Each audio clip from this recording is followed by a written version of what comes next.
Okay, now Fort Hood. This Fort Hood was a terror attack. Okay, these people that are covering it up and trying to say, oh, he's just crazy, he's this, he's that. They are apologists for terrorists. And in my opinion, they're terrorists themselves. Okay. I wrote an article too. This one is in the editorial section. Are liberals like Dr. Phil and Sally Quinn responsible for the Fort Hood attacks? Okay. Now, am I saying they put the gun in his hand? No. But is that philosophy of political correctness, apologizing for and making this guy a victim, where here he committed a terror attack, killed 13 soldiers, unarmed soldiers, fellow soldiers. This guy was a major, okay? And you look at all of the other soldiers that were injured. This was clearly a terror. What does it take to be a terror attack? For them to call it a terror attack? And even after it has been proven over and over that Hassan acted out as a Muslim. I mean, he even made statements like, we Muslims embrace and love death. Okay? Now, hello, that's a warning sign right there.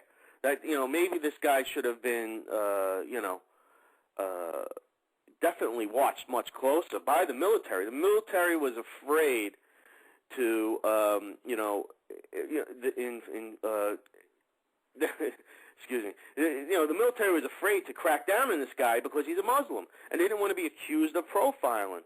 So, and then look what it got us now. Okay, if political correctness caused this problem, and this will happen again. This will happen again because we have not learned our lessons from 9/11. We still let liberals put us into a corner, and out of fear of being called a racist, and they hang that political correctness over your head, and it's still this will happen again. We did not learn our lesson. We allow these liberals to push us around because they own the media, so they all day they'll just hammer you and call you a racist. Okay, so anyone that protects and gives aid and comfort to a terrorist is a terrorist himself, okay? And liberals are trying to confuse the American people about what is terrorism and what is not terrorism. And, they're very, very crafty, clever people. And, they have to be shut out of American society. They're a danger to American society. Dr. Phil, I mean, he's on Larry King, and he's attacking one of the other guests because the guest had the nerve to say that, hey, this was a Muslim terrorist act. And this is a psychiatrist. He's going crazy, screaming at him, and he's saying, how could you? The liberals, that's what they do. They immediately say, oh, how could you say that all Muslims are terrorists? Did he say all? We're not saying all. The liberals like to throw that in because they, it is their goal to undermine this war on terror. It is their goal to undermine the intelligence community, the CIA, the military. Very important is to undermine the U.S. military. They want that badly. Okay? The Marxist Progressives are allies with radical Islam, and this is a war against capitalism. Okay, so the Marxist Progressives protect the radical Muslims as much as they can, whether it's, giving them a fair trial in New York City or in the media by, labeling anyone that calls them a Muslim terrorist a racist. So, in Europe, and, well, first of all, here, you don't hear anyone say it's a terrorist act, especially from the Obama administration. They say it's a tragedy. You know what's a tragedy? We have a fraud in the White House. We have you frauds undermining our national security. That's what's the real tragedy. This is a terrorist act. That's the difference between a tragedy and a terrorist act. Okay? Get it straight.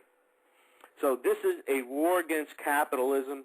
This is a war against Christianity. This is a war against freedom. It started on 9/11. Really started many years before. I mean, we're talking 40 years of this liberalism or Marxism disguised as liberalism, infiltrating American society, the educational system, and so on. And, how much more are we going to stand? How much more are we going to allow them to undermine this country and our freedom?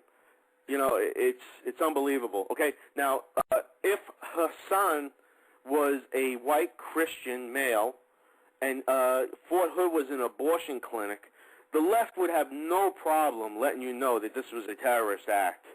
Okay, they would be all over. He would be a terrorist, and even there was a white male in I believe it was Seattle. He was most likely a left winger, but of course they don't say that in the news.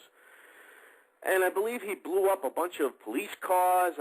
I'm not sure, the whole story. He might have killed a police officer. I believe that's what happened. And but I remember the topic. The headline said "lone terrorist." I'm like, lone terrorist? So they have no problem calling that guy a terrorist, but Hassan is a Muslim. They can't call him a terrorist. So you see the difference here? It's really, and Hassan kills 13 people, and you can't call him a terrorist. It's just, they are handcuffing us with political correctness. Okay, and yeah, they're making Hassan the victim. That's what they do. They make Hassan the victim. They make the terrorist the victim. Oh, he was being discriminated against. He was being, harassed because he's a Muslim.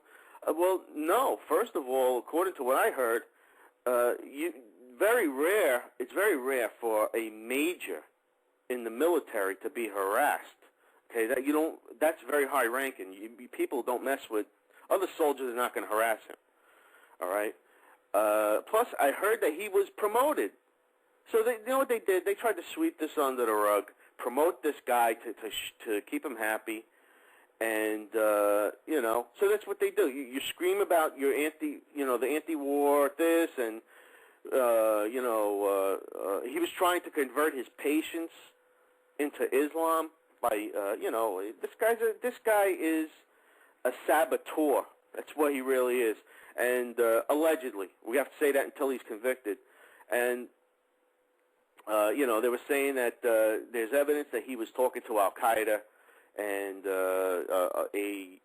trying to reach Al Qaeda, and he was speaking to an imam, possibly sending money to Pakistan. And what was very, very interesting? This link was not brought up in the media because, of course, they wouldn't have the guts to do it, so I have to do it, or the brains to do it. The feds confiscated 4 mosques.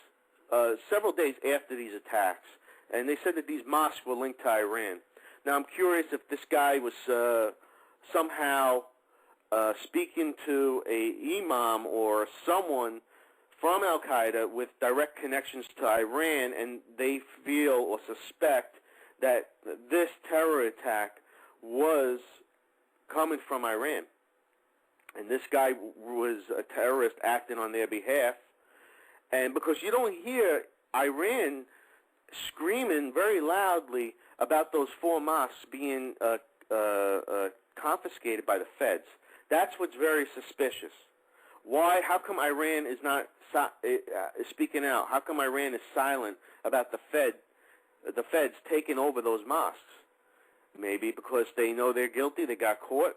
This guy was a terror cell for Iran, maybe. Look, you people, people have to put 2 and 2 together. You can't let Fox News tell you how to think. Bill O'Reilly, Beck, Hannity, I mean, they're good for what we need them for, but you know what? They're not going to tell you everything. That's it. You have to use your own head once in a while. And that's why Michael Savage, Rush Limbaugh is good. They don't have Murdoch. They're not Murdoch puppets. Okay, and Lou Dobbs, too. That's why everyone's saying, oh, Lou Dobbs might go to Fox News. You know what? I don't know, because if Murdoch has a strict policy with no speak about Obama's eligibility, that could be an issue.